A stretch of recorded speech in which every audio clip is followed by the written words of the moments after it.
I want to allow that soup to gently float into my spoon with a sliver of garlic. That's a good broth. That's the rice. That's the broken rice. Rice is a bit flakier and a bit smaller.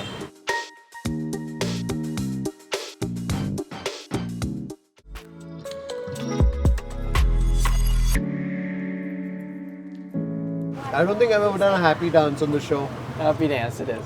You get the sense, you know what I'm talking about. This is delicious. You know, this is what I appreciate about the Vietnamese when it comes to their food. There's a certain balance. Balance in terms of ingredients, balance in flavors, balance in terms of the nutrients that go into the meal. I think that's what makes it very healthy. Delicious.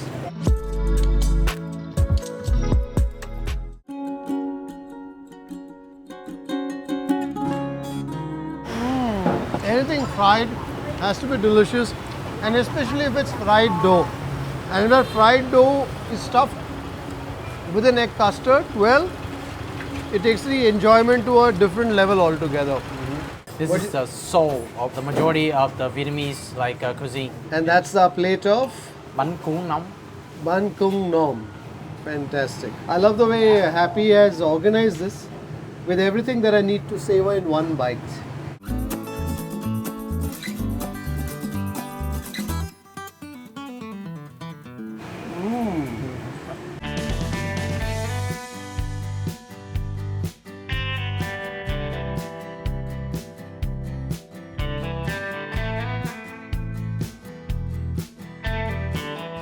Yes, so what are we tasting? We are tasting the Hu Tieu Nam Vang. Hu Tieu Nam Vang is a I say it's the most favorite and most popular noodle soup when you travel in the south of Vietnam. Hu Tieu is the name of the noodle. Okay. And Nam Vang is a Khmer and a Cantonese and a Vietnamese mixed dish. So basically, spoons and chopsticks out. You would try your very best to taste the soup first. As is. Now, you're basically gonna have the chopstick push everything to the side. Ah, okay. Now you see? Now you stick it in. And under here, okay, are tons and tons of minced pork and a salty radish again. Yeah, and onions. Spring onions. Spring onions. You got a slice of pork right here. Okay. Got some liver. Got some big prawn right here. And we got a bit of pig heart. Pig heart, okay. Yeah, and now what you do, you just gonna scoop it on the side like this, okay? We basically review the noodle so that it cool down a bit when we slurp it, okay? But the first thing we do is that we stick a soup. It's a very garlicky taste to it and a bit of saltiness from the radish. It just gonna pour you in. The Hu Tieu is the highlight. Basically, when it comes to noodle, okay, what's so different from this and the pho? The pho, okay, the banh pho, use a moisturized noodle. Now, one thing about moisturized noodle is that they don't pick up the broth that well. The Hu Tieu is a dry noodle. The dry noodle is basically, it's dry when it touches the broth. It's sucked in the broth into the noodle. It's like a sponge. Exactly.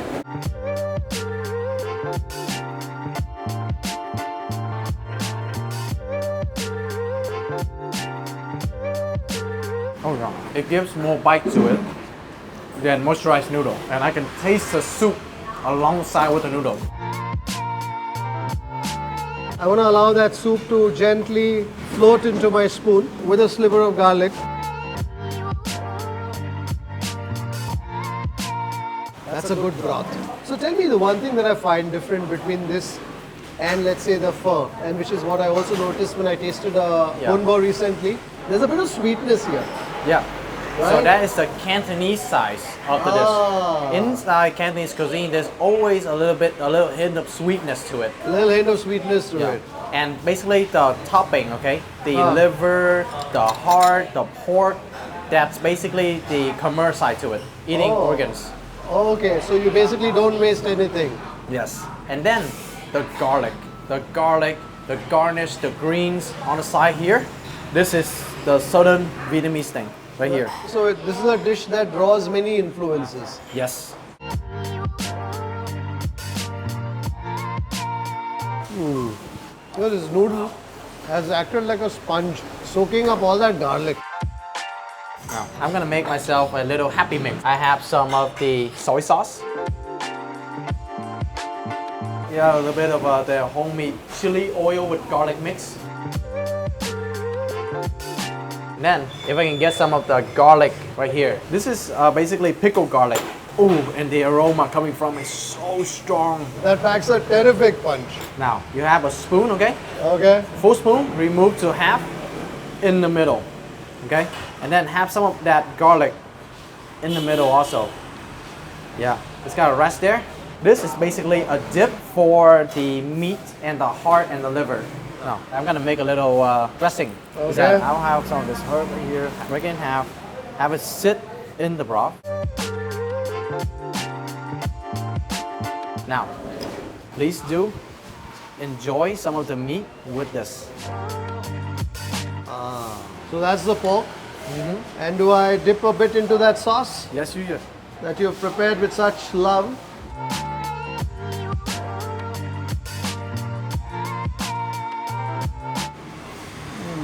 I think the garlic is a hero of that dip. And the meat is nice and juicy. I want to taste a bit of that liver. Let's say some of that liver with that garlic in that happy sauce. Oh yeah.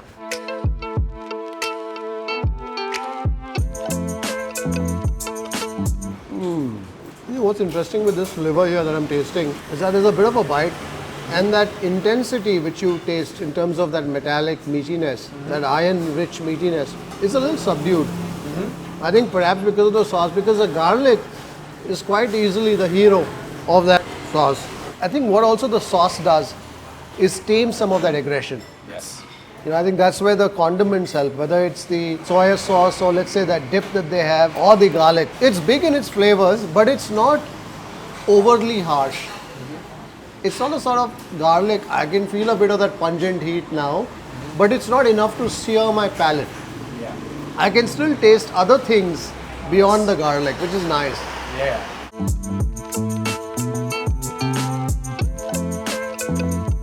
I think the key to enjoying this really is to also incorporate all these other ingredients, right? Oh yeah. So every bite becomes, you're tasting something different, something new. So you perhaps begin with the soup and then you move on to the noodle and then you prepare a little bit of a sauce on the side that takes the flavors in a different direction altogether. You perhaps incorporate some of that to your noodle, to your bite. A bit of the greens in between there somewhere. So every bite you're tasting something different, right? So although it's a big broth, it has the potential to be different personalities in every bite.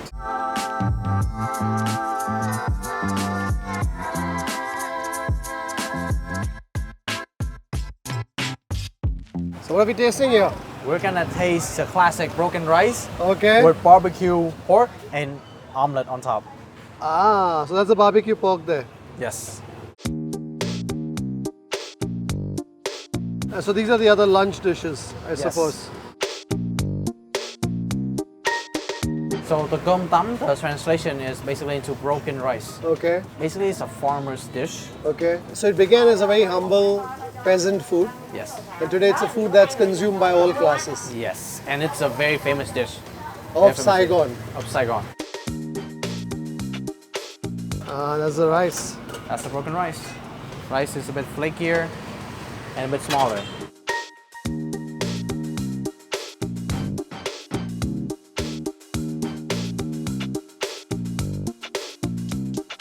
So first up, what you do, okay, is that you try to move the pork chop, okay, on the side.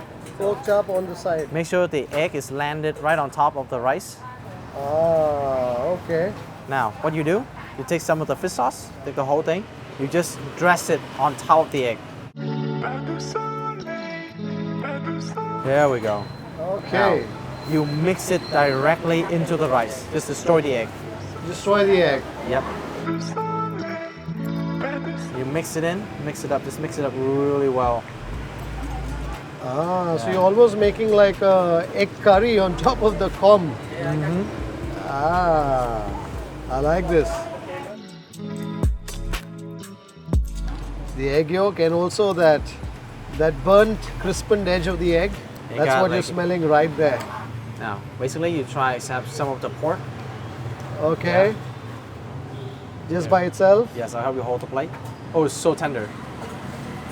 There we go. I So just try some of the pork. Yeah, try some of the pork first. That's tender, and it's like a honey glaze sort of a pork. It has a certain sweetness to that pork. Is that from the barbecue? I'll give you a big hint of what they use. Condensed. Milk? Yes. Wow! Yeah, I have it with some of the rice and some of the egg. I wanted to enjoy that pork all by itself, but Happy and May say no, that's not protocol. You got to have it with the rice and some of that egg that I've quite literally moistened into that com, the rice.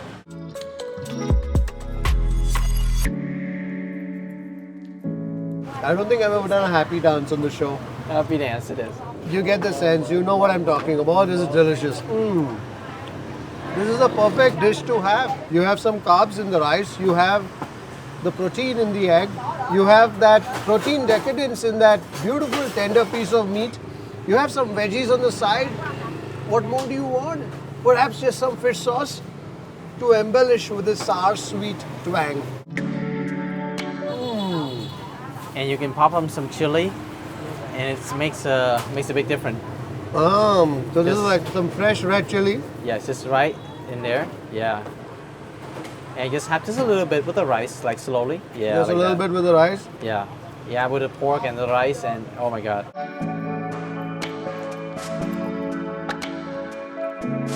Now, If you were lulled into a slumber by all the dishes that you tasted, well, this dish grabs you by your throat, jostles you, and says, "This is who I am. I am the Com Tam, the most popular dish here in Saigon, or perhaps the most popular dish." So good. And there's also a bit of broth. This is a vegetable broth. yes. You just a soup. That's a Just soup. drink it by itself. It's a complimentary side dish. Oh, nice. I love the flavor of the coriander, the spring onions, and that. You know, this is what I appreciate about the Vietnamese when it comes to their food. There's a certain balance. Balance in terms of ingredients, balance in flavors, balance in terms of the nutrients that go into the meal. I think that's what makes it very healthy. Delicious. A person, a tourist, had time only for one dish. What dish would that be? Oh, I'm sorry for this, mate. I'm sorry for this. It's gotta be the steamed sheet rice roll. It's gotta be the steamed sheet rice roll. Even though broken rice is sitting on top of my mind. Yeah, but if you make me pick, yeah, it's broken rice is second to that. A steamed sheet rice roll. Yeah, you cannot miss that. So is But- that the one that we had? yes. Ah. But for Yeah, for me, the broken rice. Basically, because the broken rice is the best reflection for the Vietnamese people, how we live, how is our culture. So I just definitely recommend, and that's the also highlight of the tour. I will have to go with May on this one. okay, I know. It's a broken rice for me too, although yours does come a very close second. I True. think this is beautiful sustenance on a plate. You have everything that you need in terms of flavors, in terms of textures, and all of it rather delicious or nong. Wrong. Nong. On that note, so good. Thank you so much. Yeah.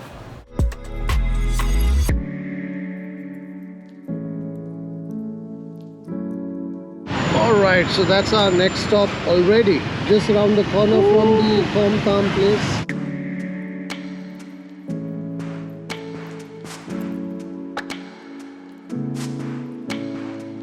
Basically, this is the star. Okay. The highlight, the end of the tour. This is a deep fried dumpling that filled with Chinese egg custard orange flavor. Inside, stuffed Inside. with. Okay. Now what I do, okay, is that I'm just gonna punch my finger with the back just to open it.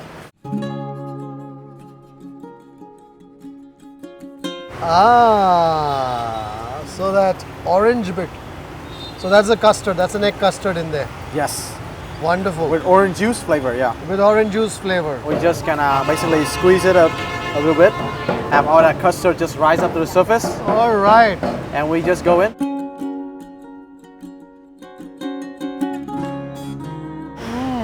Anything fried has to be delicious, and especially if it's fried dough. And that fried dough is stuffed with an egg custard. Well, it takes the enjoyment to a different level altogether. Although I must say that the bread certainly feels a little pasty, a little grainy on the bite. Truly.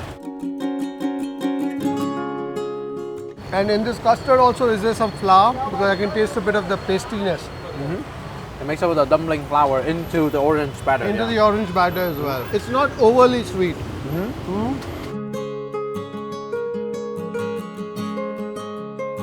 And a bit chewy around at the end.